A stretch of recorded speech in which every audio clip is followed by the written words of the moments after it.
first program of 2010, and a very special one it is.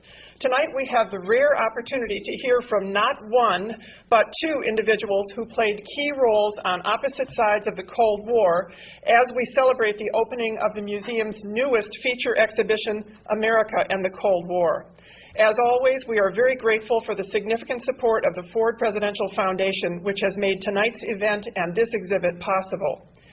This Cold War exhibit has been 2 years in the making and was entirely conceived, created, and installed by our museum staff, who conducted extensive research to locate specific items.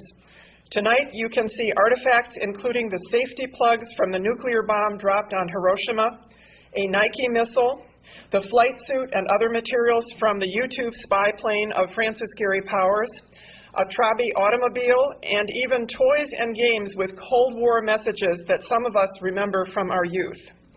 We are very fortunate the Ford Museum has such a talented staff that could pull off such an ambitious endeavor as the exhibit that you will see tonight. I want to identify several people who were the key players. Don Holloway, our curator, was the lead planner who brought a discerning historian's eye to such a broad topic. Bettina Demetz created images for the display and designed and installed the exhibit. Our expert sleuth collections manager, Jamie Draper, scoured the country for the multitude of artifacts that we had to bring in on loan. Jim Kratzis, our deputy director, helped with research, writing, and editing all of the exhibit materials. And in addition, we had 5 college students who were here as Padnos interns who helped with the research and the installation. And they are Jared Zeman, Jonathan Grobel, Stephanie Defoe, Beth Yanni, and Nick Klein. My colleagues, not all of them are here, but would you please stand and take a bow, including Jamie, who just came into the front row. Please stand and be recognized.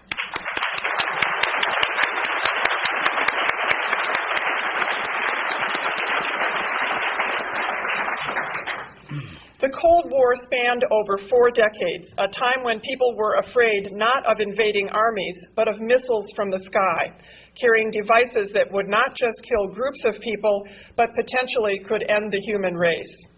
It was a time when competing ideologies of democracy and individualism came face to face with socialism and totalitarian states. It was a global confrontation between East and West as each side tried to prove its domination in economic affairs, in third world nations, and even in international athletic competitions. Tonight we have a special treat as 2 Cold Warriors who were competitors for decades share their experiences from those tense times that so dominated our world.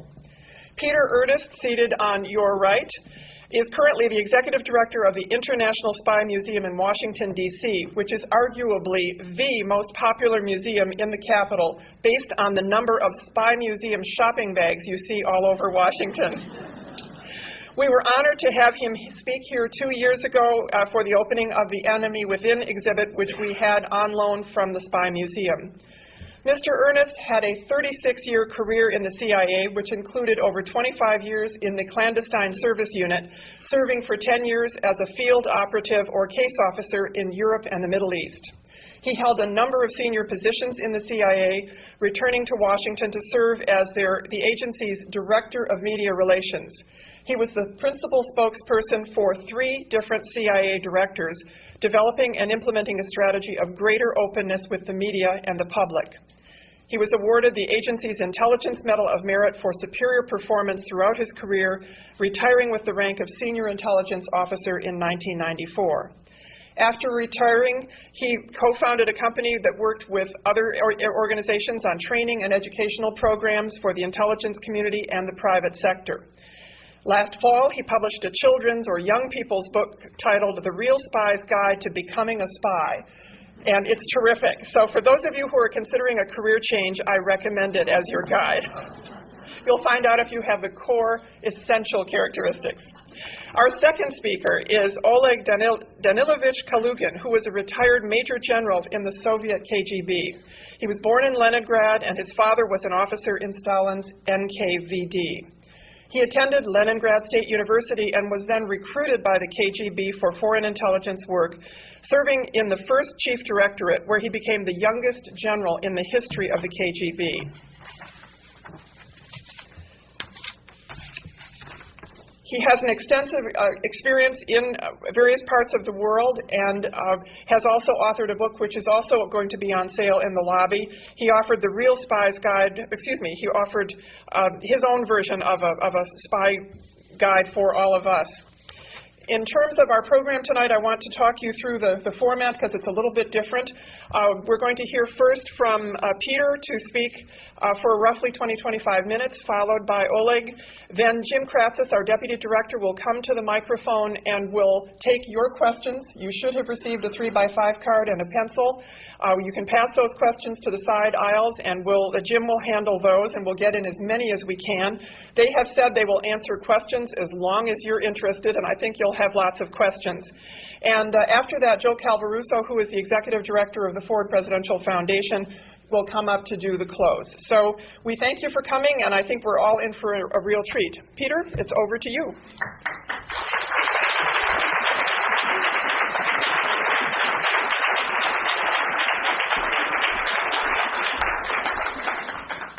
Thank you very much, Elaine. Thank you very much, Elaine. I'm delighted to be here this evening. For folks like us who have spent a lot of time in Washington fighting the bureaucratic battles, it's always a pleasure to be anywhere outside of Washington. But I have spoken with a number of you before when you opened our Enemy Within exhibit, and it was a very warm reception then, and I'm so pleased to see all of you here now. I'm very hopeful that you will ask questions, that you will ask questions about things that are on your mind, and make them hard questions. We're not looking for Jim Kratzis to weed out the hard questions. These sessions, I think, often are most valuable when people get to ask questions instead of just hearing someone nattering at them. Let me start off by saying that I was an American spy. And I think it's important to understand what that means. People serve in different ways, serve their country in different ways, serve the government of their country in different ways. Becoming a spy or an intelligence officer is indeed a form of public service. It just happens to be secret, but it is still public service. And I think it would be helpful for me just to back up a bit and tell you what led me to be part of the Cold War, and then we can comment on some aspects of what that war was about for me. I was actually born in Edinburgh, Scotland. My father was an American vice consul there, and my mother was English. I came to this country, well, we were back and forth on home leave, but when I eventually came here, I had a brogue you could cut with a knife. None of my relatives understood me, and so it took a while to get that straightened out. But there you can see there's a little bit of tradition in that my father had been in government service. He was recalled to Washington during World War II and died at the end of it. I grew up largely in the Washington area. I was a graduate of Georgetown University, history and government, aiming at studying the law. At that time, take yourself back, and I know some of you can here, and at least others of you can in your imagination. Take yourself back to that period of the mid to late 50s. And what was on our minds? We know what's on our minds now. It is how do we deal with terrorism? How do we deal with Islamic fundamentalism, the jihadists? Then, our great concern was the growing might of the Soviet Union, and with the Soviet Union as its engine, the spread of communism, both throughout the world and in our own country. So when I graduated, those were the atmospherics. Those were the things that preoccupied us. Certainly, we saw in my time the McCarthy period, Senator Joe McCarthy, and how divisive that was. And remember that many of us who were just coming out of college had a limited background in understanding this politics of divisiveness, the smear tactics that went on, how people could lose their jobs and be blackballed for one reason or another, never have a trial. We see these things in retrospect, but at the time they were living things, and so the arguments were many about what was a communist, what was communism, what was the link between communism and spies, and so forth. Those things preoccupied us. Now, at the time, when I went to Georgetown, I had gone to a program which resulted in my being commissioned in the Marine Corps when I graduated. And so having requested that I be posted inside the United States, since I was planning to marry, the Marine Corps followed its usual course and sent me to occupied Japan. That was fine. While I was there, my then fiance was working for a covert branch office of CIA. I didn't really know this. She had never been that talkative, and it wasn't an issue. And so when I came to be wrapping up my tour in Japan, and I had taken the opportunity to visit Hiroshima and see that terrible picture, and these things seared into my mind, this concern now about the atomic bomb, and of course the spy cases had begun to emerge. And they approached me, the CIA, to consider joining the organization. Mind you, in those days, we knew nothing about the CIA. It was described often as a secret organization, which it wasn't. It was not a secret organization, but it was an organization that did secret things, which it still does. At that time, given my sharing of the concerns about communism, Soviet Union, and so forth, as they say, it seemed like a good idea at the time. And so I did join, and I was assessed. You go through a fairly prolonged period of assessment in the intelligence business, and it was determined I would probably be best going into operations. These are clandestine operations. It is called the National Clandestine Service. These are the people who go into the field, usually under one form of cover or another, and are trying to recruit other people as to provide information covertly to the United States government. We also engaged in, at that time, a good deal of what is called covert action. Covert action refers to the things that you do proactively to affect events abroad. They can range anywhere from propaganda operations all the way over to paramilitary operations. When the CIA went into Afghanistan and working closely with special forces, drove the Taliban out of the country into full retreat, that's a form of covert action. And typically you should know that covert action, this kind of proactive thing, as opposed to simply gathering intelligence, is done at the specific direction and with the written approval of the President of the United States. It is also done with the concurrence of the Attorney General, the Secretary of State, Chairman of the Joint Chiefs of Staff, and so forth.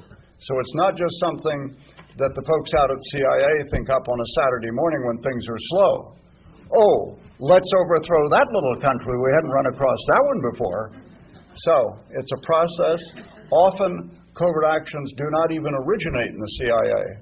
They may originate in the Pentagon, in the State Department, in the White House, or elsewhere. Often, though, the CIA, because of its nimbleness and because so many of its people are undercover, is called upon to carry out such actions. So just so we have a distinction both between intelligence collection, FI sometimes it's called, foreign intelligence, and covert action. So, in the Cold War, and I have this after all was my career, was the Cold War. And I will tell you something that was interesting in reflecting on that period. When I was the Director of Media Relations and spokesman for Director Woolsey, Director Webster, who had been at the FBI, and Bob Gates, now Secretary of Defense, it never occurred to me or to any of my colleagues that the Cold War would ever end. That was simply the way the world was. There would always be the standoff. There would be proxy wars, as there were in Vietnam, in Korea. and in other places. And when the wall came down, the Berlin Wall in 1989, and when the Soviet Union dissolved itself in 1991, those were surreal experiences for those of us who had lived the Cold War. Now, I will tell you another thing which I think is equally true of my successors in the agency, and that is this, that when we were in the field, particularly in the field, but also at headquarters, we were conscious of being in a war. It became known as the Cold War. But for us, things were always speeded up. And we were always conscious of the fact that when we were home, there was only a minimal understanding by our friends and neighbors and relatives of what it is we did. And part of the reason, obviously, was we couldn't talk about a lot of it. We didn't talk about a lot of it, but we were very conscious of being in the front lines. And that was brought home to me very strongly this past week when 7 of my predecessors in the agency were blown up at cost in Afghanistan. Those were CIA officers. There were 2 women among those officers, one a young mother, a 45-year-old woman with 3 children, and the other a younger woman. And they were performing their duties. They were trying desperately hard to eventually meet and debrief someone they thought would be a source into the inner councils of Al-Qaeda. And so the fellow who was run against them, Dr. al-Balawi, was a classic double agent in that when he was, quote, recruited by the Jordanians, it's my impression from reading the media that probably he never had any intention of cooperating with the Jordanians, but simply accepted their offer, went to Al-Qaeda, in effect turned himself in, and was then turned around by Al-Qaeda and run into the CIA station, resulting in those deaths. So,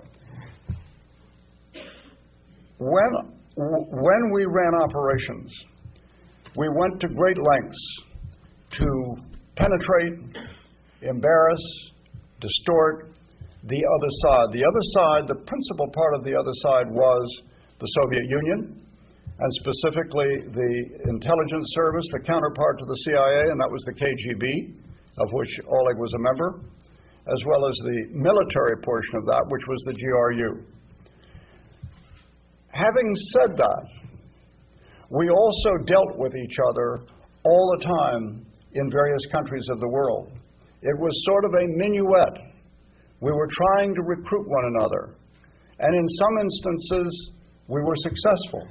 Sometimes the KGB was successful, or the GRU. Sometimes we were successful.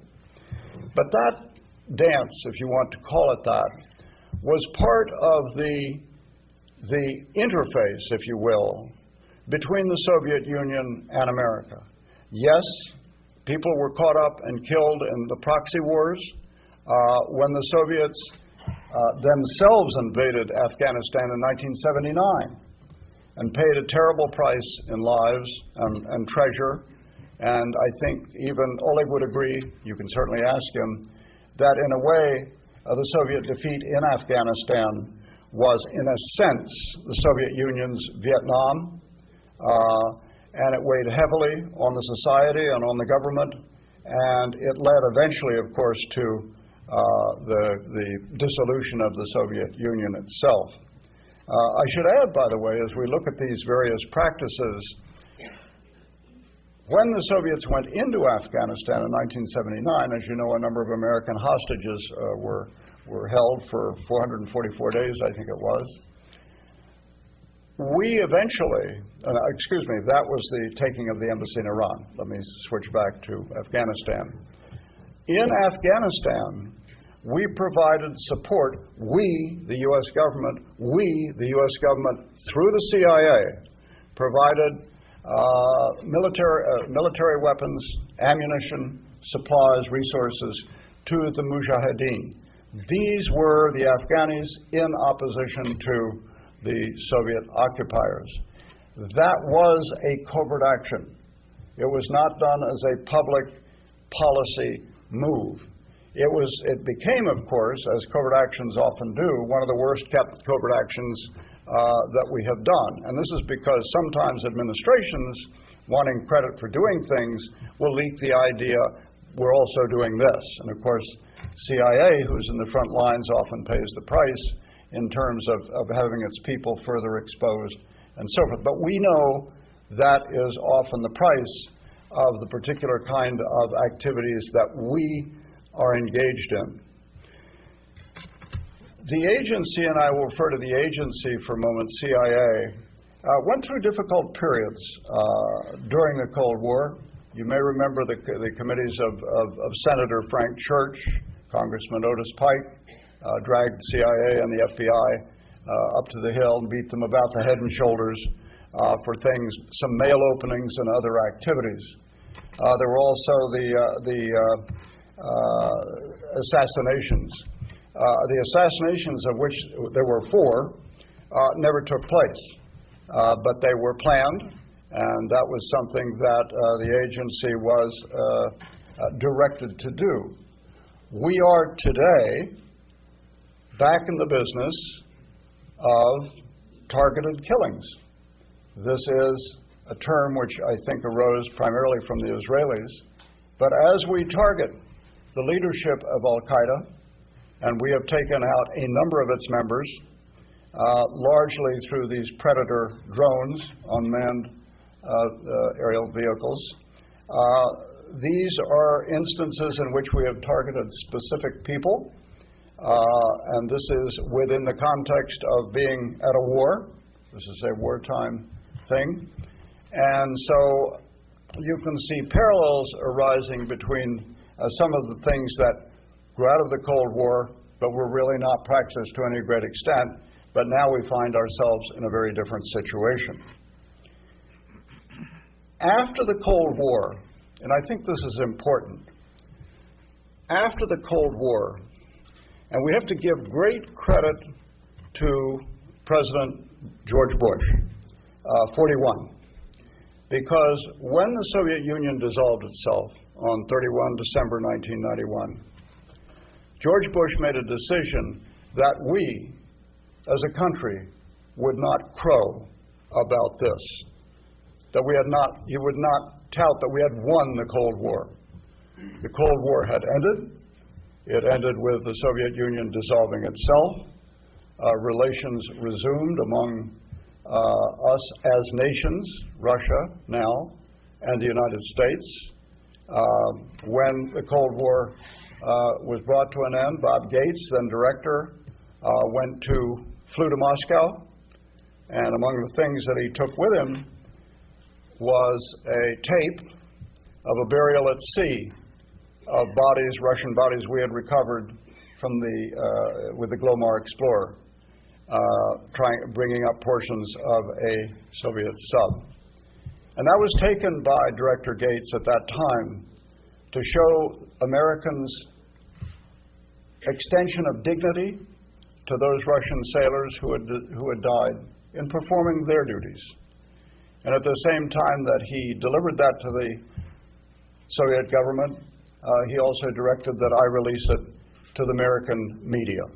And so that is something, I suppose today it would be on YouTube. I don't know if it's ever made YouTube, but it does exist, and it is not classified. As the Cold War ended, as many of you recall, we all looked for a peace dividend. The idea being that so much of our man and woman power and treasure had been expended in the pursuit of war, even though it was a Cold War. And that now we could beat our swords into plowshares, as it were. And as part of the peace dividend, and democracies generally do this, we wound down our military. We wound down our intelligence. We, for example, closed stations, which is our overseas installation, in various parts of the world. We also, as it were, laid off a number of people in our core strength, which means that when 9/11 occurred, and even shortly before that, when the two embassies were bombed in Africa, when the Cole was bombed, when George Tenet said, "We are at war with Al-Qaeda," long before presidents said it, we were in a depleted position of strength. We are still making up for that. Intelligence agencies, the agency I was with in particular, scramble when the word is out to do the best they can to meet whatever the demands are. I suspect that we may get a couple of questions this evening on, quote, connecting the dots, and I'll be quite happy to address that to the extent that I am knowledgeable of the issue. So I think we should look back on the Cold War as an extraordinary experience in the life of this nation, but it's an experience that is totally different from what we are now confronting. We are still looking at the possibility of a nuclear threat. We are still looking at the continuation of what is described as asymmetrical warfare. Asymmetrical warfare meaning that you have lots of tanks and guns, but you can't stop someone from sewing a bomb in their underwear and getting on a plane. You can try. You probably will not be 100% successful. We know that. Intelligence officers know, and shrewd political observers know, that the next blow against America is not a question of if, but when.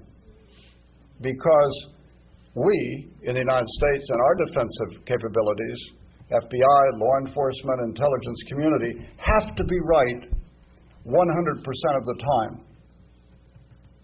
The opposition only has to get it right once. And so that is really a rather simple approach and definition of asymmetrical warfare. What I would like to do is close at this point, because I think it's important to move along and for you to hear from Oleg. I'll introduce Oleg at this point, and then I'm looking forward to going fairly quickly to your questions and your concerns. Oleg was also a spy, and I should say, by the way, to make this distinction, Oleg and I were looking to recruit people. Oleg was looking to recruit people in the American government, the White House, CIA, and the FBI. He was considered a very good officer, which is why he was the youngest major general in the history of the KGB.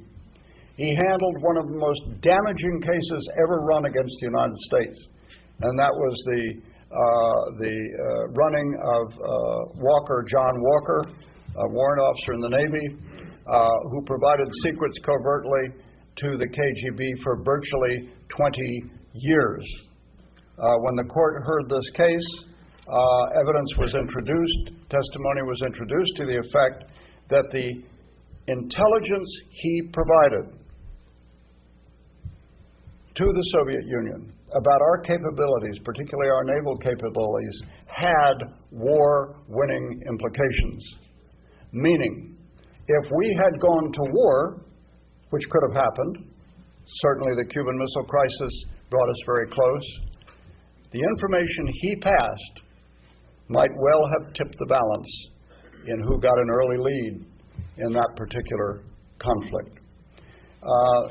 Oleg will tell you, I call him Oleg, sometimes I call him General Kalugin, depends how I'm feeling, but he is my friend, and I call him Oleg. He served in a number of capacities here, and I want to share something with you very quickly, and then we will go to Oleg. This is from his book, and it sums up part of what he brought away from being in America. Now, let me make two things very clear for you.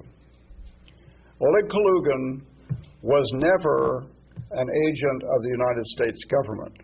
He was never what we call a defector. Oleg was part of the reform movement inside Russia.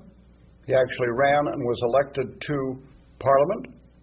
He came to this country with a contract with AT&T, as I recall, and eventually chose to remain here. Since then, he has had something of a falling out, and I think his remaining here is the best decision for him. But he is not a defector. The other thing I would like to point out is that Oleg Kalugin, not long ago, became an American citizen.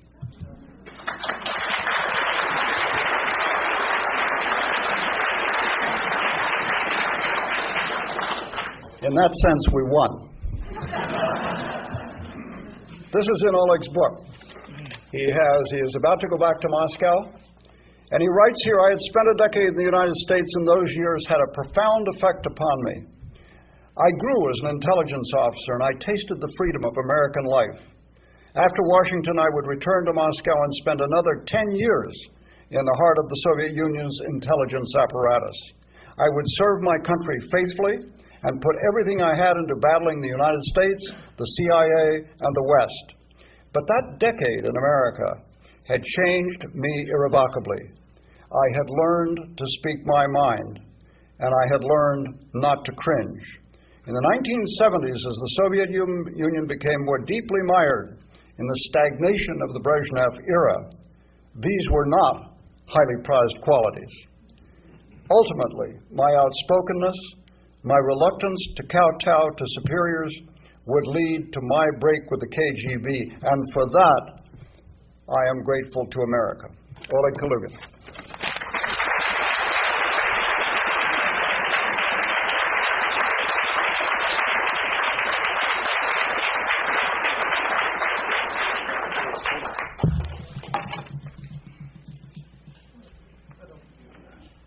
Americans were always better at technical. That's true. Russians are known to be sloppy. Well, good evening, everyone, and I'm happy to come to this town. I was here some 10 years ago, I believe, and it was a good time. And thanks, Peter, for your introductory words. Indeed, well, let me go back to my own life, what Peter could not and did not have the chance to talk about. Well, born in Leningrad, in the family of a KGB officer, as a young, dedicated man, when I graduated from high school in 1952, I chose my career. I was a good student, but I thought I would join the KGB to promote the cause of communism. The eventual, the goal of the world, a society based on the great ideas of equality, freedom, social justice, paradise on earth in our lifetime. And I'll do my best to promote that kind of a society. That was my idea. I was totally ideologically, romantically driven into the KGB. My father, by the way, before I joined the organization, told me, "Don't do it, my son. It's a dirty work." I said, "Come on, you belong to the different generation. You worked under Stalin." By the time I joined the KGB, Stalin was still alive. And I remember when he died in March of 1953, and I was a student at that time, we all wept. And my mother called me from home, found me, and she told me something, weeping, wildly. I said, "What's wrong?" And she says, "Oh, our dad died." I said, "What are you talking about?" "Our dad? Who is that?" "Joseph Stalin. Don't you understand, young man, fool?" Well, you see, can you imagine? My mom, she was born in 1910. And yet this attitude towards Joseph Stalin was adoration. And though millions would die in Stalin's concentration camps and executed in jails, no one knew until 1956, when Khrushchev made his famous secret speech at the 20th Party Congress. The text of that speech was obtained by the Israeli intelligence, by the way, and a year later was published all over the world. That was a major shock, and that was the end of illusions and the end of the USSR. When people have great ideas and then they see the dirty road, paradise on earth, but based on the corpses of millions, do they accept that? No. Khrushchev's, speech was the beginning of the end. But I was at that time mired in the KGB affairs. I had 3 languages at my command: German, English, Arabic, and actually I was supposed to go to Cairo in my first assignment. And just a couple of weeks before my trip to Cairo in 1958, I was summoned to the personnel department. It's normal procedure, and just say farewell and wish you good luck. And the guy looked at me and said, "You don't look like an Arab." I said, "No, I never did." "Why?" Said, "We have a better idea. Why don't you go to the United States?" I said, "Really? In what capacity?" "As a Fulbright scholar." That's how I came to Columbia University in 1958, my first cover. And what happened, I was not supposed to be spy, really. I was a rookie, just in training. But I bumped into a guy who had access to classified information, a former, Russian background, but he was an American, and his wife was Chinese, PhD in history. And, he was a pro-Chinese communist of sorts in his heart. He would never say that to his friends or colleagues because he had classified access to it. But when he met me, accidentally, he told me Khrushchev is a revisionist. He will be condemned by history. And I said, "And who are you talking about, our leader?" He said, "Well, I'm a true communist." I said, "Okay." Well, then, since I had some training now, the first question you have to ask, "Who are you and what do you do for a living?" I said, "Oh, I'm an American. I have Russian background." "Okay, where do you work?" "Well, it's an American company. We do research and manufactures solid fuel for missiles." Well, I'm totally ignorant about fuels, for missiles, but I immediately understood there was smelled the rat, as they say, "Oh, okay." I said, "Well, why don't we go to the cafeteria and talk about Stalin, Mao Zedong?" I thought his wife was Chinese, obviously. Wind blew from the east. So we did go to the cafeteria, talked till midnight, and in the end I said, "Okay." And that's precisely what I've been taught at the intelligence school. Never be stubborn, make concessions, look for a way out. I said, "Okay, Khrushchev is a revisionist." Could I say that in Russia? Of course not. But here in America, I say, "Okay, but look, we are well behind the United States and even Europe. We have to catch up. If you are a true communist, as you say, why don't you help Russia to, catch up with the United States?" He said, "How can I help?" Well, I said, "Well, share your knowledge with the Russian scientific community." "How do I do it?" I said, "Okay, well, bring me stuff, whatever you have." I said, "Okay." He scratched his head. "All right, okay." So, I rushed to my chief KGB supervisor at the Soviet mission in New York, United Nations, attached to the United Nations, and reported him about this encounter on Broadway. I said, "Oh, come on, he's an FBI plant. You're a fool. You don't understand." I said, "Well, he's probably an FBI, I would not argue, but he speaks the language of Marxism so well. I don't believe the FBI guys know so well anything about Marxism." At this point, my supervisor was a little taken aback and said, "Okay, now he's great." He said, "Okay, we'll ask them headquarters. I'm in Moscow." In Moscow, the first reaction was, "Well, Oleg is a fool. He's an FBI plant. He'll be put in jail, and since he has no diplomatic immunity, will damage not only his own reputation and life, but the Soviet image of a country which emerged from the old Stalinist, days and now moving towards democracy." 58, Khrushchev's guy. So I was a product of his in many ways. In Moscow, they were very unhappy, and yet they authorized the meeting, provided temptations, provided I'm accompanied to that meeting by a Russian-Soviet diplomat. If the FBI moves in, this Russian diplomat will start yelling, "Oh, provocation by the FBI, CIA against innocent Russian student." Well, nothing happened. Something happened. That guy brought classified documents and samples of solid fuel for missiles. That was my first, true intelligence achievement for which I was praised and, came back to the United States again a few months later, now as a Radio Moscow correspondent at the United Nations. For 4 years, I was involved in disinformation programs to fool the American public, to make forgeries. For instance, I traveled to John Birch Society in California, the right-wing organization, and I collected some of the publications they made. Later, they would change the publications in Moscow and mail it across the United States, showing how the FBI and CIA were supporting the right-wing movement and are about to overthrow John F. Kennedy and, establish their own dictatorship of the country. That was all fakes, forgeries made in the USSR. Now, in my time in New York, I recruited 6 Americans. Some very young guys, some pretty old. One was a businessman, actually. He had no access to anything, but he was a dedicated communist. Not a member of the party. He was so disenchanted with the United States Communist Party. But he told me when we met on Coney Island, in Brooklyn, I said, I was a dedicated communist, but I now hate these guys. They are all traitors. The Communist Party is good for nothing. I said, come on, there's another option. Well, why don't you work with me? We'll try to improve this society by, working together. Socialism, new style. Okay, so what would this guy do? His job was to work in the so-called pre-war situation.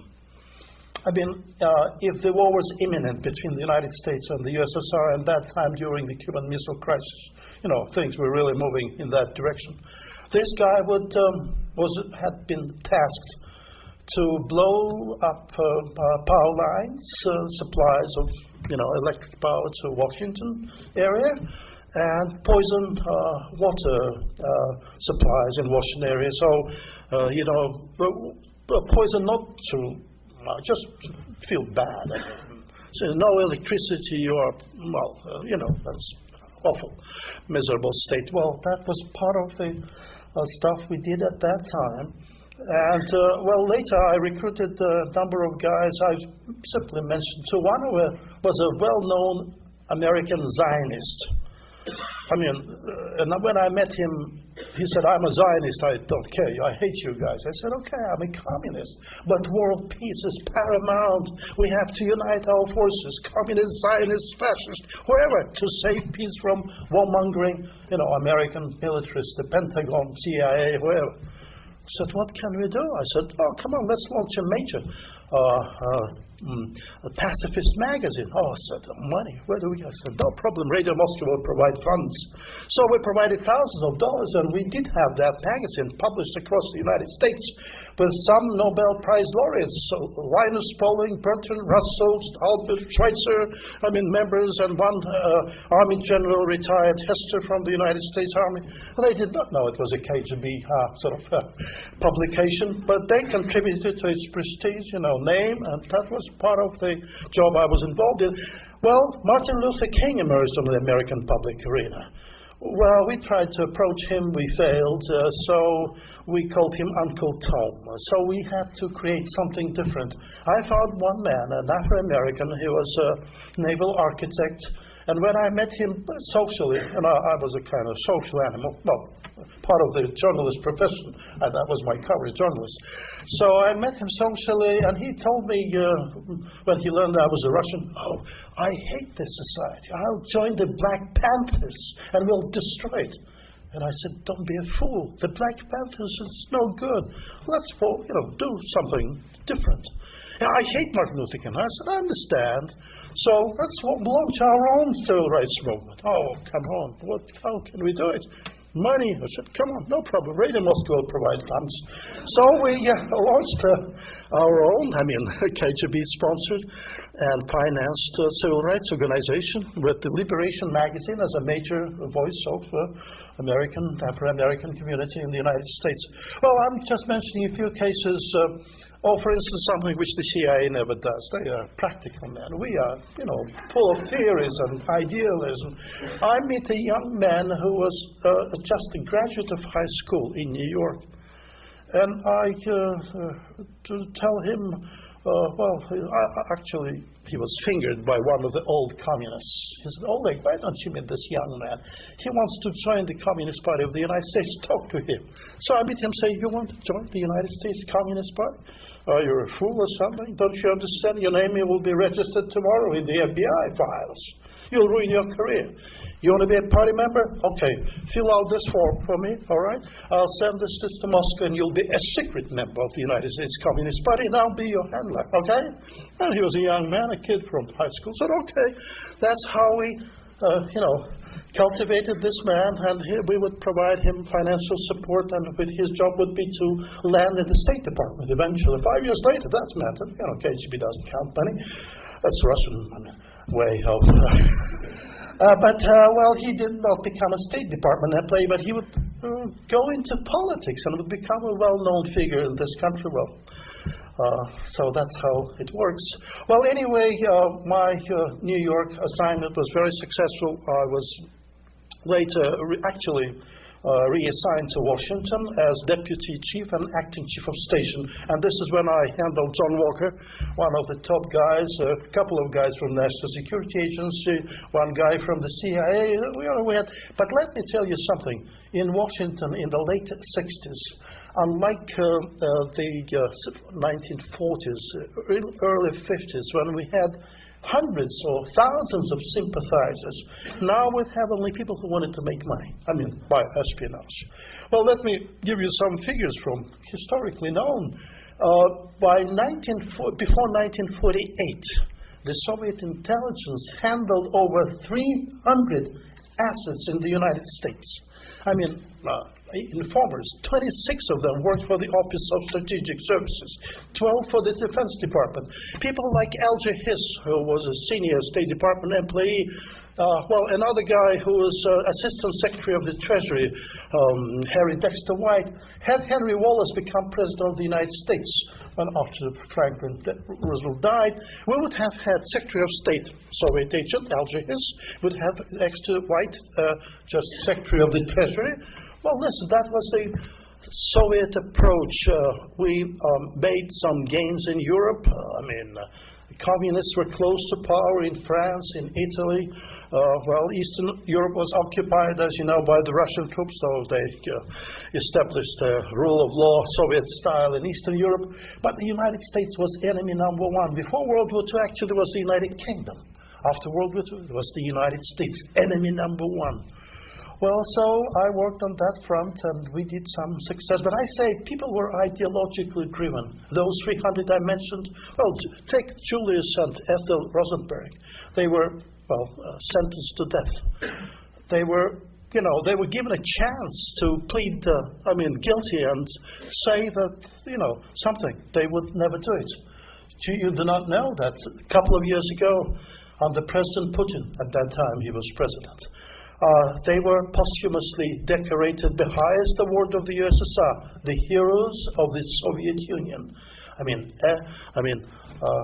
Rosenbergs, the couple. Well, as I say, those are the days of old days. In Washington, it's a city of bureaucracy. No ideological friends, but people would come looking for additional income, and we would provide handsomely. John Walker received over $2 million during his service. His family, his son, his brother, they all worked for the Soviet intelligence. So there were other guys. But in the end, with all these successes of the USSR in the intelligence business, the system was slowly just dying out. Economically, Russia the USSR could not compete.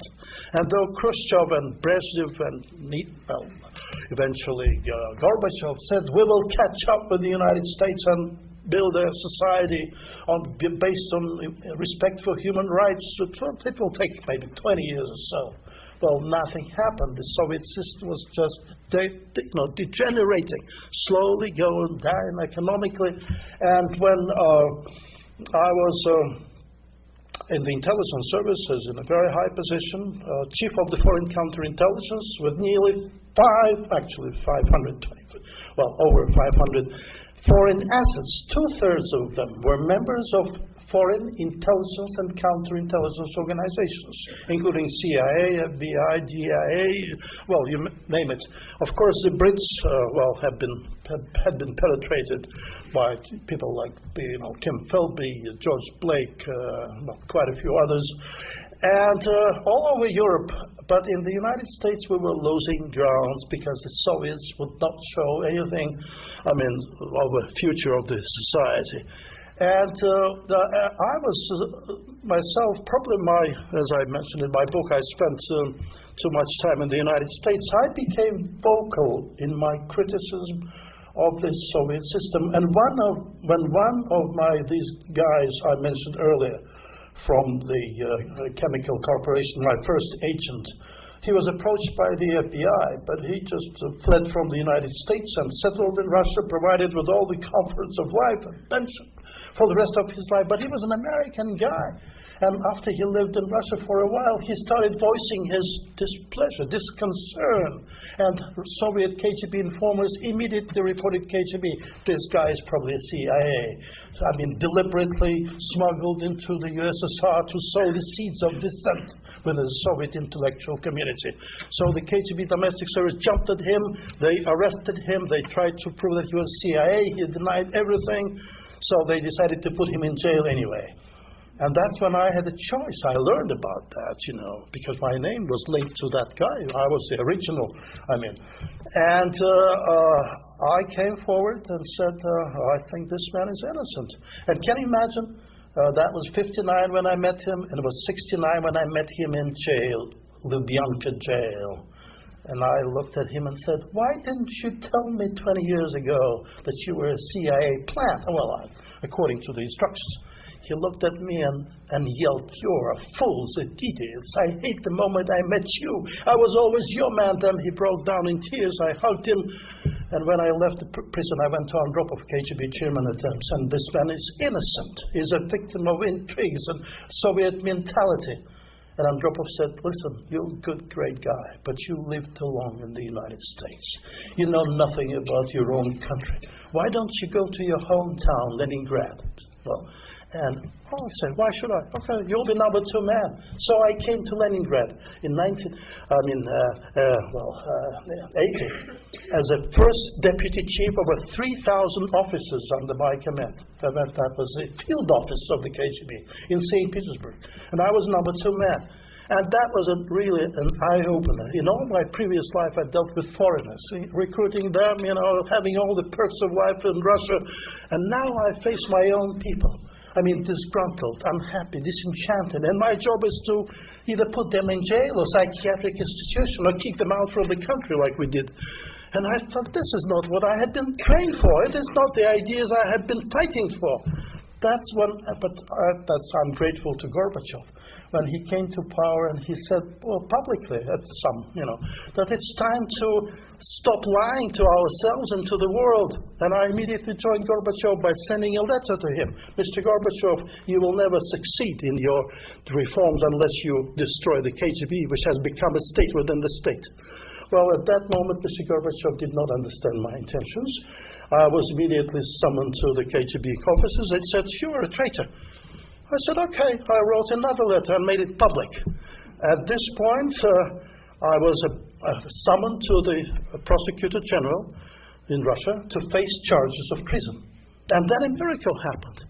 The people of Russia who never heard of me before, because my foreign field was prime, interest, they learned about that. And all of a sudden, I was nominated. On the day I was to appear to face charges of treason at the military prosecutor's office, I was registered as a candidate to the Soviet parliament, and I was elected by 1,250,000 votes and obtained immunity from prosecution. It was truly a miracle. From that moment on, I would attack the system, without fear, of being prosecuted. And at that time, the system was really falling apart.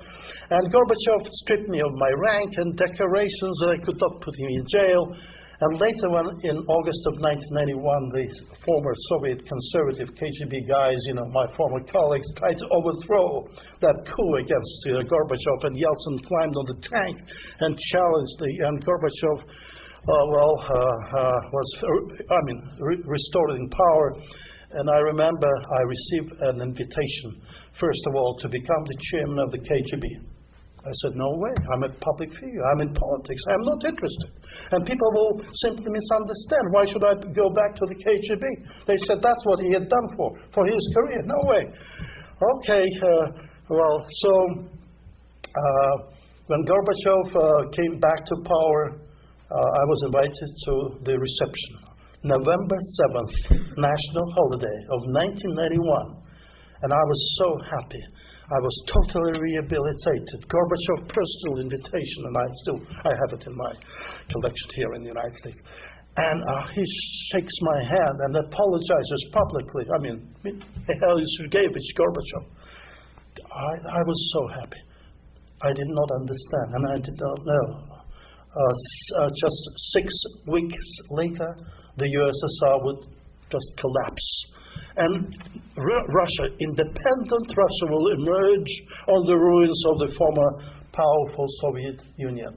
That was the beginning of new life and my new career. And that would eventually take me into business, and I found common grounds with America, AT&T. We made a major Russian-American treaty of collaboration. I was invited by AT&T to come to the United States as their consultant for 3 years. I did come in '95, and I had no plans to stay here in America. Well, I had everything back home and everywhere. And then one of my former subordinates by name Vladimir Putin came to power. FSB, Russian Security Service. And in one of his first public statements, he publicly called me traitor. And I responded publicly by calling him a war criminal. And I said he will face the International Court of Justice, just like Mr. Milosevic of Yugoslavia, for the murder of civilians in Chechnya, in Kosovo, Yugoslavia, Well, at that moment, Putin decided to launch legal actions. I was summoned to come to Moscow to face charges of treason. I said, well, I'll put your summons into a frame and put it on the wall and give a gift to the Spy Museum, which I did, I believe, right? And from that moment on, I had no choice but to seek political asylum in this country. And honestly, I was a little bit jittery when President Bush looked into Putin's eyes and read his soul. I thought, Jesus. Well, I'm happy to say that my application for political asylum was granted. It took a while, but it was granted. And at some point, I decided to apply for American citizenship. It took another couple of years, but I did get it. I was so happy, and I'm part of this society, which I thought I would, at some point, destroy and overthrow.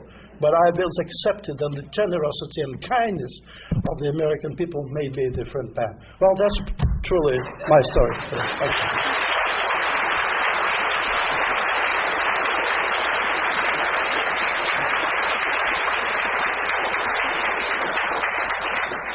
Now you see what we were up against.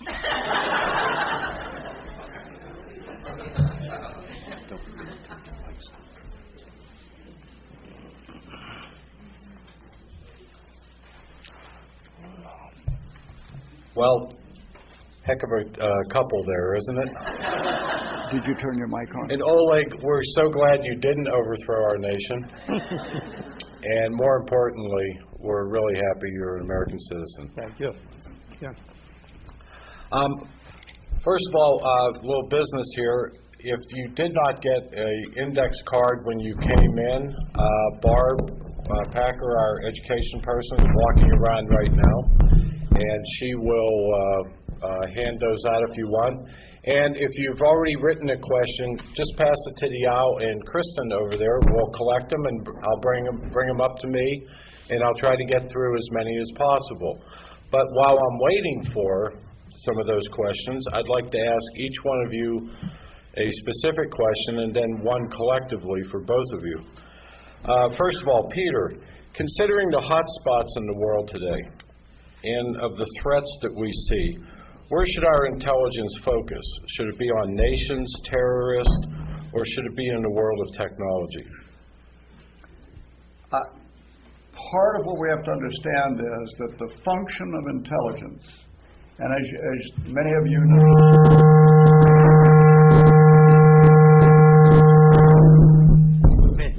As usual. Russians disturb peace. as many of you know, the intelligence community consists of some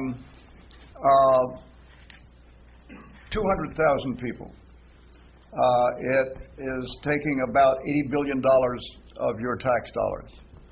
And the function of intelligence has never changed, whether it was the Cold War or whether it's today. And that is to deal with threats to our national security. Some are posed by terrorists. Some are posed by the concern over weapons of mass destruction, be they biological, nuclear, whatever, being either loosed by terrorists or perhaps a state. Certainly, we are concerned about something that I think the country's been very slow to wake up to, and that is cyber war, cyber attacks. This country is subject to literally thousands of cyber attacks a day. These emanate, in many cases, apparently, from China and Russia. At the very least, a cyber attack is collecting intelligence because it's probing your defenses, whether you're a corporation or a government or some sort of private entity. And, of course, that can be taken another step so that someone engaging in cyber attacks can plant Trojan horses. That is, put things in your computers, in government computers, perhaps something in the electrical, in the power grid, which causes things to malfunction. The result of which can be a severe breakdown in the financial system, the sewage system, health, law and order, and so forth. This is a huge threat. President Obama gave a speech about this last May. He has only just appointed someone to head up the executive branch side of that. I think Secretary Gates appointed someone some time ago. They both, I believe, are subject to Senate confirmation. We're moving fairly slowly on this, but those are threats, make no mistake.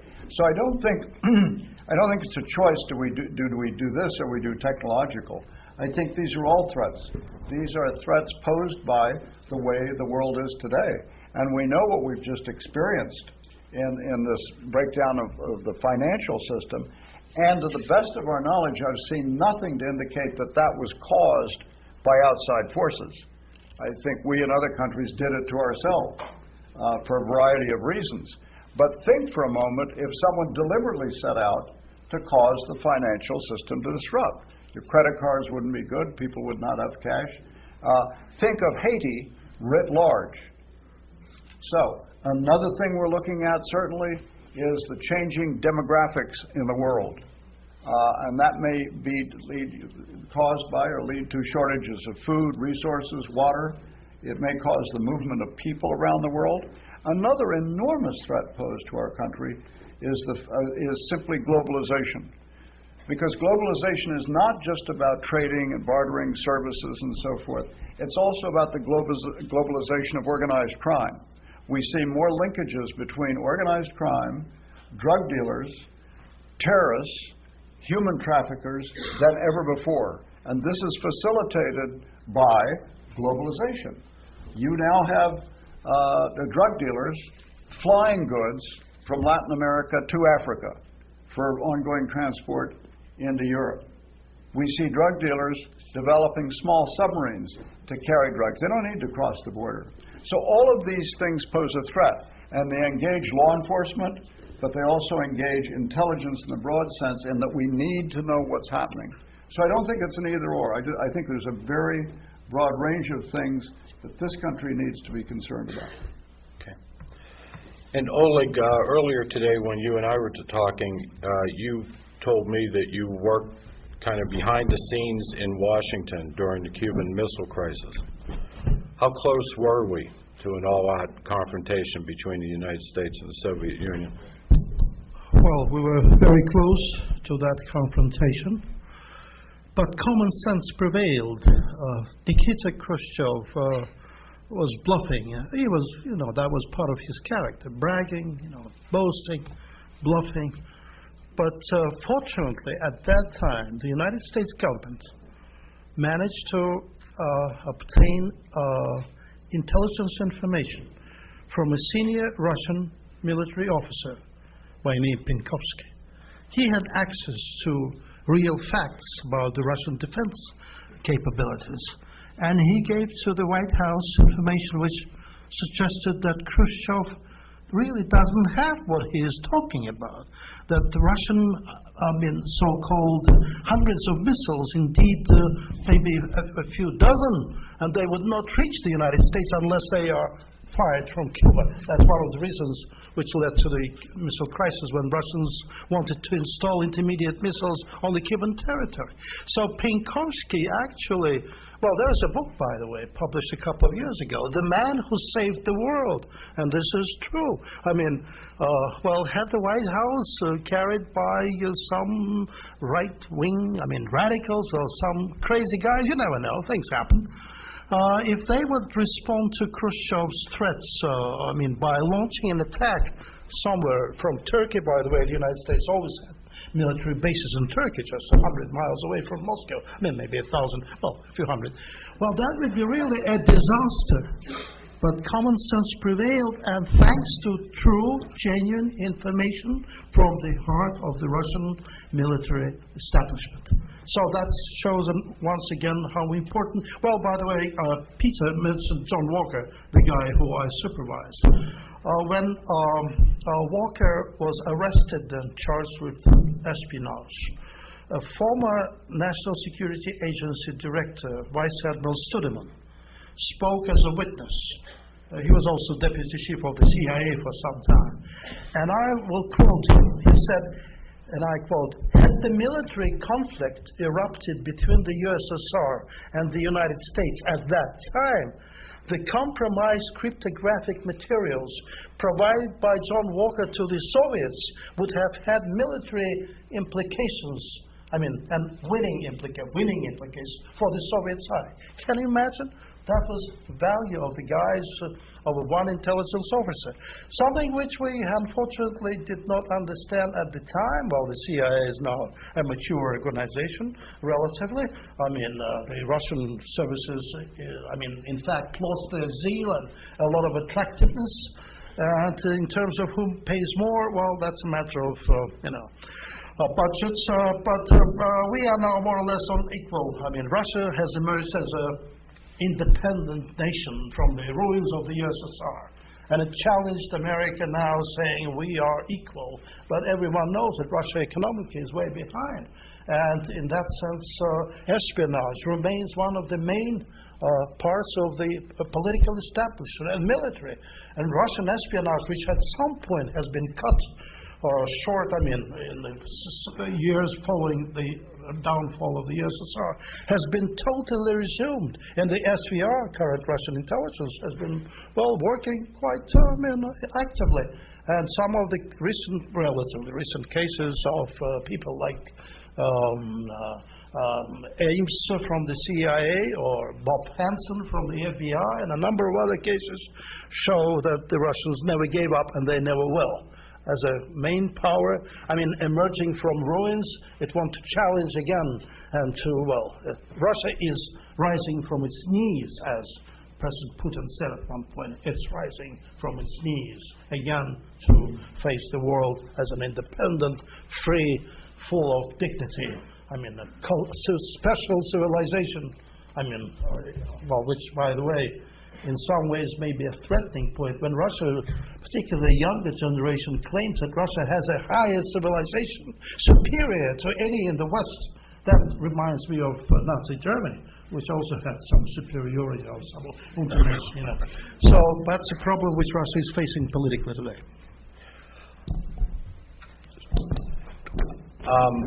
A question for both of you. We've seen cases where our allies, such as Great Britain and Israel, have spied on the United States to influence our foreign policy.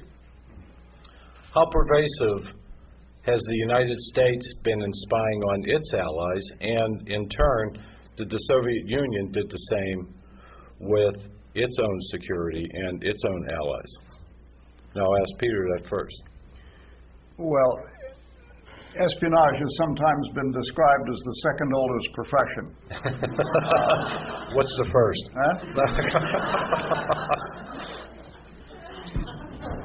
States spy, individuals spy. It's always, if we look at the history of espionage, I think probably the first spy was a caveman who saw the fellow down the road somehow going out and getting better nuts and berries than he did, and he wanted to find out where they were, so he climbed a tall tree and watched the other fellow. He was the first spy. States have continued to spy, allies spy on one another. It's often a source of political embarrassment. Obviously, there are states, because of their affinity, who agree not to engage in human penetration, in that kind of espionage. But other states are warily looking at each other right now. And you have to look no further than today's paper or yesterday's paper to see instances of this all the time. Right now, we're trying to sort out what is all this stuff about the standoff between Google and the People's Republic of China. These are things that will be with us, and I think the United States, as a player in the world, one with its own dreams of democracy and a freer world, I think needs to be part of that world stage. And so I think this is what goes with being in the world in the 21st century. Okay. Oleg, do you want to respond? Well, I'll probably tackle another problem related to the question. War is not the solution. The war which the Soviets conducted in Afghanistan was a total failure.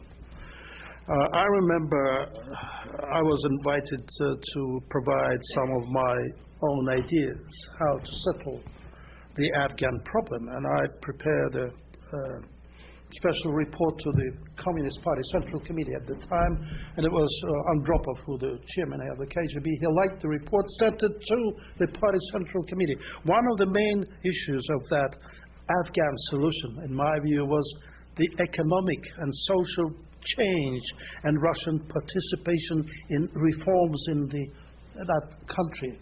I mean, not the military solution. That would be the last thing to do.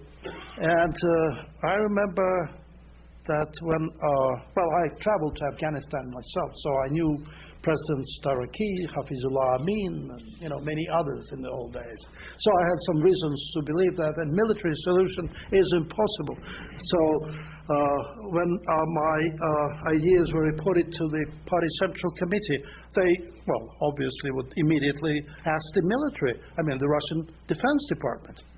And Defense Minister Ustinov at the time said, that looks like a good idea. We should not get involved in Afghanistan.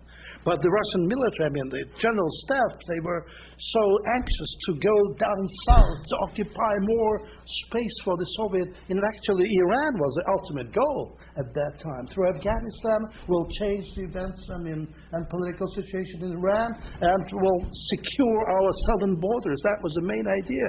Well, in the long run, as you know, we spent the 8 years in Afghanistan, lost thousands of people, and I'm not talking about, whose lives, Afghan or Russian, doesn't really matter. All lives are precious.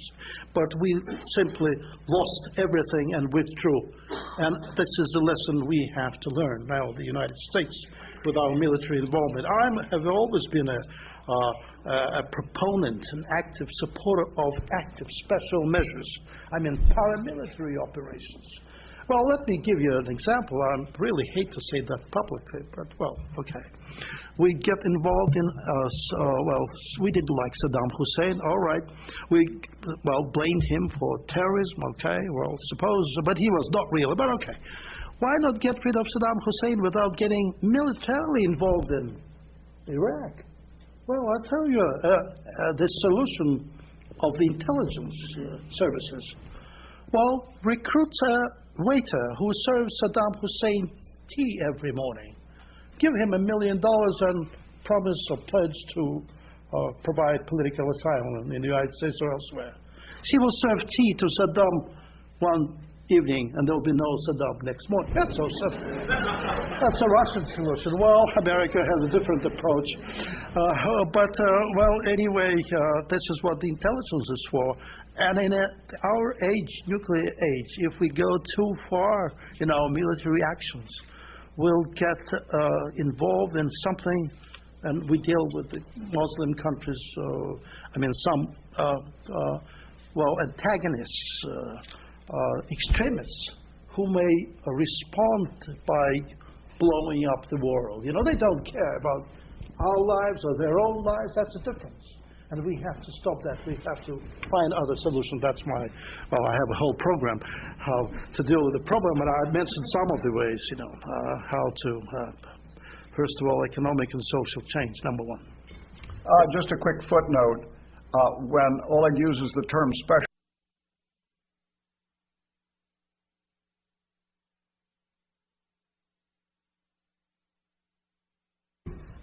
did both the United States and the Soviet Union fear the same aspects of an emerging China, of a communist China? What was the primary intelligence goal for both the United States and the Soviet Union, if you could speak to that? I think it's a simple answer. Yes, everyone's watching China emerge as a major player in the world. I think for many countries, PRC, China has extended its reach well into Africa and Latin America and elsewhere. It is, as its middle class rises, it is a consumer of resources, will continue to be. So yes, you can say there's no question that China, with its numbers of people, its expertise in things like cyberspace and so forth, certainly poses a concern. Do you want to say it's crossed the threshold of being a threat? I think that's a judgment call. It's something for the policymakers to look at and determine. And one thing I think perhaps Oleg and I haven't stressed enough is that intelligence, as we see it, is a function of informing the policymakers.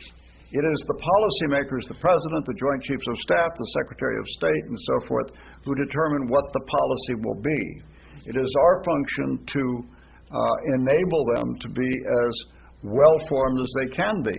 Will it always be the absolute truth? I think a better term is we try to give them a picture of approximate reality. This is the best picture that we can develop, and there will be mistakes, and there have been mistakes. So, yeah, I think the answer is everyone is certainly watching this giant emerge. And Oleg, what was the Soviet Union, more important, from your aspect, from after '49 when the communists took over in China? You know what? The Russians were so happy at the time. And unlike the Chinese Russian political figures and the country itself with its traditions of slavery, let's put it this way, they muddle up everything, in Russia. Chinese never denounced Mao Zedong. They took some of the free enterprise methods by introduced them into the economy and made China a major power to the economic, challenging the United States. And I always recall what the Chinese philosophers Sun Tzu said, 1,000 years ago. So, if you know your enemy and you know yourself, you don't have to be afraid of hundreds of battles. But to win in hundreds of battles is not the peak of excellence. To win a war without a single battle, that's the act of excellence. That's the Chinese way, and I have the greatest respect for them. I have a real quick question for both of you, and I found this one interesting, so I had to ask this one. What rating would you give Dr. Strangelove?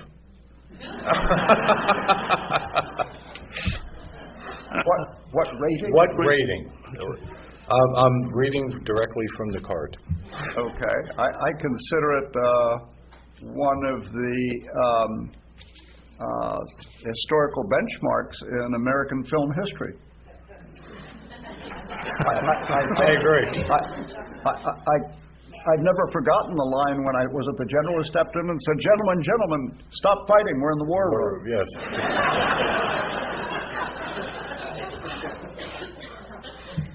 Oleg, I think this is one of the masterpieces in movie industry. I liked it. I thought it was one of the greatest guys. well, I had to ask that question. That was just yes. And let's not impurify my bodily fluids either. Anyway, what impact do you think that George Bush, he spent all those years as head of CIA, did you think that had any part of an impact on George Herbert Walker Bush, any impact on his presidency and on the intelligence? Yeah. As I remember, Jim, I think Bush spent a year out there. So it wasn't a long period. Bush came in and essentially evinced a great deal of respect for the workforce, supported the workforce, and left a very highly respected director. As you know, the Langley, where the agency is, was later called the George Bush Center for Intelligence. And there is now a CIA memorial fund to help the widows and children of officers struck down in the field in the line of service. And I believe he serves as the honorary chairman of that group. Okay. Has the KGB, the CIA, ever been involved in corporate espionage? Oh, well, in my time, there were no corporates. I mean, there was a Soviet socialist state. And KGB was one of the pillars of the Soviet society. I mean, in the Soviet days, there were three pillars: the Communist Party, the KGB, and the military-industrial complex. Today, things have changed. In Russia, KGB is running the show. It's pillar number one. The Russian Orthodox Church is a second pillar. All the patriarchs of Russia were KGB informers. I could give you details about each because I knew them personally. I read their files. And the number third is a private business, which has been from the very beginning penetrated by and manipulated by the KGB guys. Those who did not obey the rules, they would either go into exile, like Mr. Berezovsky in London, or Mr. Khodorkovsky was jailed because he did not obey the rules. Others, Abramovich and others, they're doing very well. So that's what we have in Russia today. If I may answer the question. If I could just add a word on that, Jim. The United States, in its intelligence services, has, and I think I'll speak with a final word here, has not engaged in corporate espionage. And I think what you mean by that is spying on foreign firms to make that information available to our firms to give them an edge in the competition. I think historically, Russia, going back to certainly Peter, Catherine the Great, has engaged to a tremendous degree in stealing the technological and other secrets of other countries as a way of accelerating their own progress. Certainly the atomic bomb, the stealing of the secrets from the Manhattan Project and accelerating the development of the atomic bomb there was sort of a pure form of corporates, but certainly military intelligence.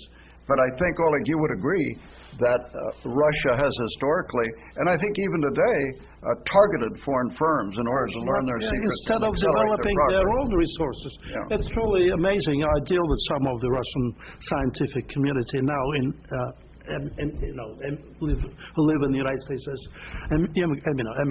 emigres. And I tell you, 60% of Russian biological science is now in the United States. Mathematicians, engineering, high scale, they all either live in Germany or in the United States, UK, or some even went to Korea. They pay better. I mean, North Korea. And some South Korea, they don't care about politics. So the Russians have been dispersed around the world, and they lost the sense of identity with their own country. Because ideology, the prime mover in the old days, is now dead. We are a free enterprise. But Russians have never been exposed to true rules of the game. I mean, in the Soviet period. So they work at their own, create their own rules. Some get in jail, some in whatever, get killed. And Russia has become one of the major countries in the world with these assassinations on the corporate level.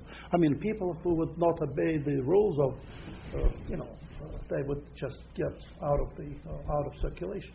And that's part of Russia's current situation in every way. One question. Russia has been saved from bankruptcy by high energy prices, oil, natural gas. That's what made Russia relatively prosperous in the late 90s and, in the 2000s, until today. Once the prices go down, Russia will be bankrupt again. They either would have to steal again or just, they have not developed the machine building industry. I mean, nothing. It's all raw materials. Diamonds, oil, natural gas. That's what makes Russia rich, nothing else. Well, of course, the enterprising nature of the Russian people, but they prefer now to work in Europe and the United States. There's certainly a lot of questions I've gotten up here concerning Afghanistan. Let me try to sum them all up. Our situation today in Afghanistan and in Iraq. If you had any wisdom as intelligence officers, how would you have approached both Iraq and Afghanistan? Do you see parallels today to what happened with the Soviet Union? Let me answer, since my answer would not be well received, I believe, but it doesn't matter. I would let them fight each other. It's a tribal warfare inside Afghanistan. Let them settle their own problems. In the old days, when the United States intervened into Afghan affairs, when the Soviets were really trying to expand southwards, it did make sense. These days, the Cold War is over. There is no danger of Soviet or Russian or communist penetration in the Middle East or wherever. So let them settle their problems, and that's the only solution. I don't see any other. Yeah. I think, again, Jim, you're posing a question to intelligence officers, asking us for, in effect, a policy decision. I would say this, as simply a concerned citizen, as all of you are, and I certainly, this is not meant to have any partisan thrust at all, but I have been very impressed by the people who've been brought to bear by the administration on the problem. People like General McChrystal, General Petraeus, asking Bob Gates to stay on for another year. I think the people who are involved are the best that this country has to offer in terms of trying to approach these terrible issues of trying to decide between counterinsurgency and counterterrorism. Counterterrorism being just an outright attempt to kill, do away with terrorists. Counterinsurgency contains those elements of nation building where you go in and try and protect large cities. But here we are on the brink of trying to withdraw from Iraq, and that's still a shaky situation. We've now picked AFPAC, Afghanistan, Pakistan, to focus our efforts, and lo and behold, as we look at it, up pops Yemen. So this is the nature of asymmetrical warfare. We are dealing with these kinds of clusters of people that sort of appear and then melt into the woodwork again, as it were. It is a terrible problem. It's causing people like the unfortunate CI people who were killed at Khost to take chances because they are trying so hard to reach the leadership. One of the things that strikes me is the president says we are at war, and certainly his predecessor, George Bush, said we're at war. But I don't know that I sense that we're at war. I mean, we don't have a draft. I don't know if any of you know of a son or a daughter or a niece or a nephew who's in Iraq. It's hitting a particular economic level in our country. And these poor folks are going out for 2 and 3 and 4 tours at a time. There's a handful of people bearing the enormous burden of confronting this threat. And I think we as a nation are not feeling they're at war. Certainly the Congress has not taken any steps to declare war, although war has been declared on us. So I think that's an element of what we're dealing with, and that is the will of our own people. Okay. One final question, and I'll ask Joe to come up and give our closing remarks. I want you each to rate your adversary. For you, the KGB, you, the CIA. I mean, was there admiration, respect? Was there, I mean, how good of an adversary were they? Well, as I mentioned earlier, the CIA was very weak, actually, totally ineffective. I mentioned specifically 300 to 0. I mean, Soviet. But that the CIA would pick up later and do pretty well. And that was part of the reason why the Soviet system would start crumbling down. You know, America was moving forward and Russia was moving backwards. And that's what made CIA a more successful, including Russia itself, you know. It's really remarkable that the CIA recruited quite a few, and the FBI too, quite a few Russian sources during the process of stagnation in the former USSR and eventual collapse. You know, the number of people recruited by the CIA and FBI was remarkable. I know the numbers, well, not all of them perhaps, but I was stunned in my time. There was nothing of that sort, because people were ideologically healthy.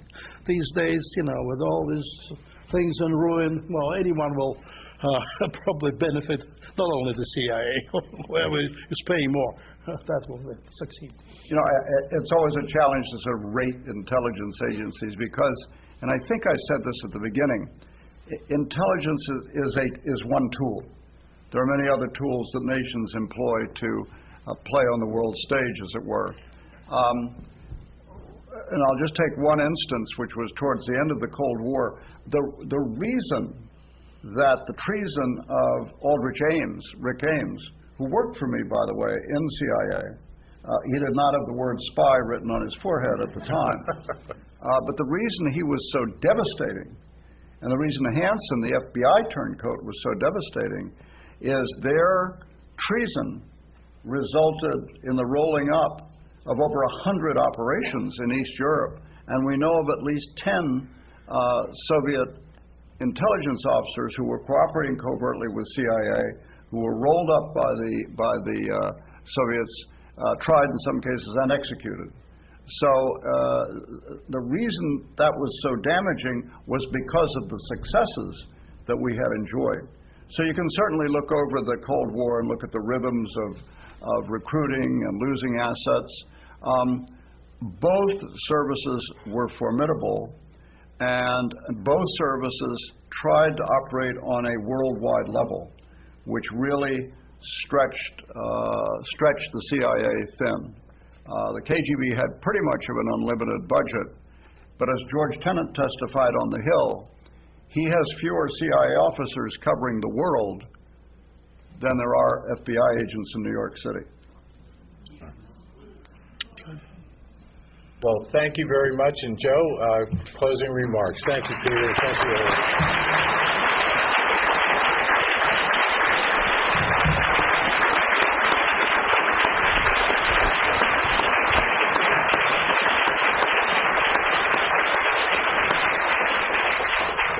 On behalf of this capacity crowd for our first program this winter, I know I speak for everybody here. Thank you for an absolutely wonderful presentation, Peter and Oleg.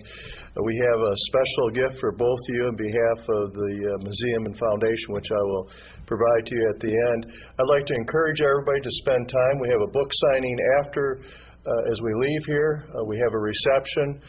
for the exhibit. Please check out this great exhibit, and I applaud the curators from the museum staff that put together this exhibit. This is the only place that this exhibit will be displayed. They're very proud, and I'm very proud from the foundation standpoint to provide the funding for this program and the funding to provide the temporary exhibit that if you enjoyed the program tonight, you'll enjoy going upstairs and viewing the program later. I will be out as you exit tonight. Please stop and say hello. We appreciate all the friends of Ford that donate their money so we can make these programs. Again, Peter and Oleg, thank you very much for an outstanding presentation. Those of you who have not been to the Spy Museum, I think I've made 3 trips there. You have to see it. If you enjoyed this, you'll absolutely enjoy seeing it. So again, thank you both very much.